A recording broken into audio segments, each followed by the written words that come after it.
Devant un mur complet de fils de différentes sortes, on perd souvent notre latin. Que choisir? Il faut savoir que chaque fil a sa raison d'être et son utilisation particulière. Il existe deux grandes familles de fils, soit le monofilament, qui est composé d'une seule fibre, ainsi que les fils à multiples fibres, qu'on appellera ici des polyfilaments. De règle générale, le monofilament a une meilleure distance de lancer que le polyfilament. En plus de ça, son indice de visibilité sous l'eau est généralement plus faible si on pense entre autres à l'utilisation d'un fil de fluorocarbone. Par contre, il faut toujours se souvenir que tout monofilament s'étire et qu'une fois qu'il aura atteint la limite de son élasticité, il vrillera de façon irrémédiable.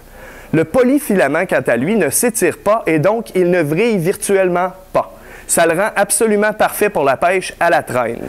En plus de ça, comme dans un polyfilament, on a plusieurs fibres qui travaillent ensemble. Ça nous permet d'avoir un diamètre qui est beaucoup plus fin pour une résistance accrue. Je vous recommande donc l'utilisation d'un monofilament de faible élasticité comme la Trilene XT pour la pêche au lancer, puis l'utilisation d'un polyfilament pour la pêche à la traîne.